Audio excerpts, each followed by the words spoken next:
Pasukan anjing IDF tewas dalam penyergapan Hamas, belasan tentara luka-luka hingga 247 tewas.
Pasukan pertahanan Israel mengumumkan tewasnya prajurit dari unit anjing Oquets usai dikepung Hamas di Gaza Selatan.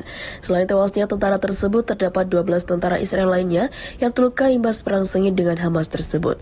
Dikutip dari The Times of Israel, di antara tentara yang tewas dalam salah satunya ialah Sersan Staff David Sesson yang berusia 21 tahun. Sersan Sesson merupakan anggota satuan dari unit anjing Oquets yang berasal dari Ganot Hadar. Sebelum tewas dalam pertempuran, ia sempat berfoto bersama anjingnya dengan mengenakan seragam militer. Selain kematian Sesson, terdapat 12 tentara yang terluka di pertempuran yang sama, di mana 5 diantaranya mengalami luka parah. 3 diantaranya dari Brigade Komando dan 2 lainnya dari unit Oquets. 13 tentara itu tewas saat dikepung oleh Hamas. Kematian dari Sesson ini menambah daftar korban tewas tentara Israel sejak Perang Darat mencapai 247 orang. Dalam insiden terpisah di hari yang sama, seorang prajurit Brigade Komando lainnya terluka parah dalam pertempuran di Gaza Selatan. Di sisi lain, IDF mengumumkan bahwa komandan unit roket Hamas di daerah Gaza Tengah tersingkir akibat serangan rudal Israel. Diketahui komandan unit roket Hamas yang gugur tersebut ialah Amar Atiyah Darwish Aladini.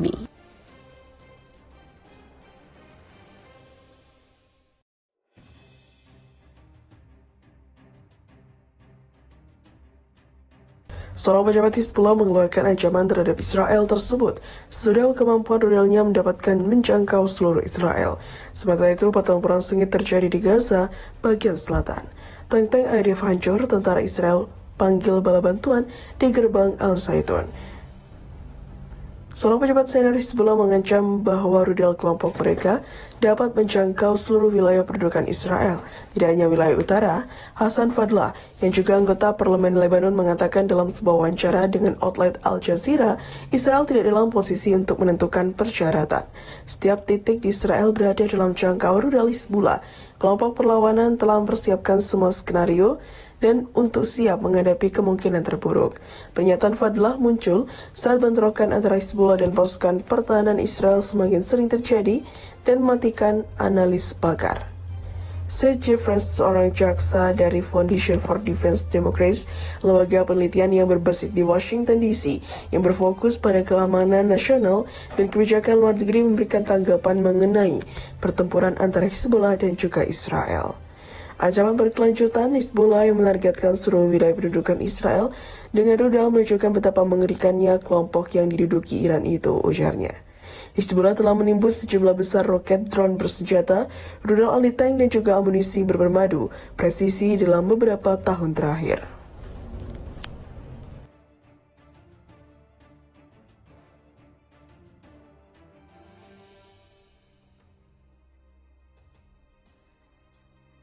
Kelompok pejuang Yaman terus melancarkan serangan ke wilayah Israel dilakukan sebagai bentuk solidaritas kepada pejuang Palestina.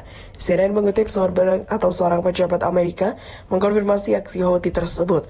Houthi di Yaman meluncurkan rudal balistik ke arah Israel pada hari Kamis dan Israel mampu mencegatnya.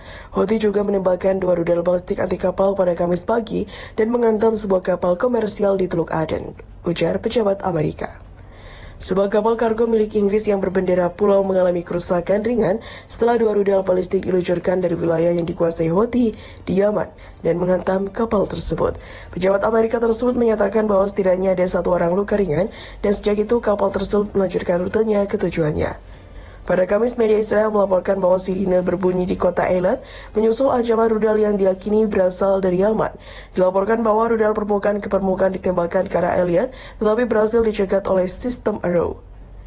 Pemimpin kelompok Ansar Allah Abdullah Malik Al-Houthi menekankan kelompok tersebut akan melanjutkan operasi melawan kepentingan pendudukan Israel di wilayah tersebut. Al-Houthi menyampaikan dalam pidato video pada hari Kamis operasi di Laut Merah dan Laut Arab, Selat Bab Al-Mandab, dan Teluk Aden terus berlanjut meningkat efektivitas dan signifikan. Menekankan bahwa semua kapal yang menyeberang dengan nama atau dengan aman sering berjalannya waktu.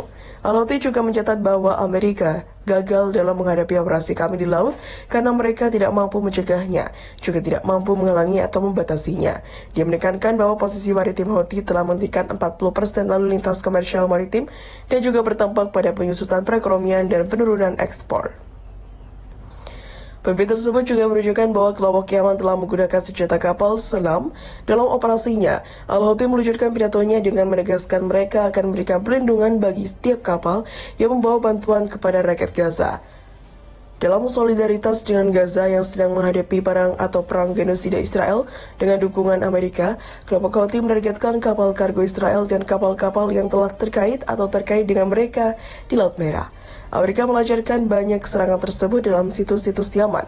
Serangan pertama yang dilancarkan Washington bekerja sama dengan London terjadi pada 12 Januari. Dengan intervensi Washington dan London dan ketegangan yang meningkat pada bulan Januari, kelompok Houthi mengumumkan bahwa mereka sekarang menganggap semua kapal Amerika dan Inggris sebagai saran atau sasaran militer.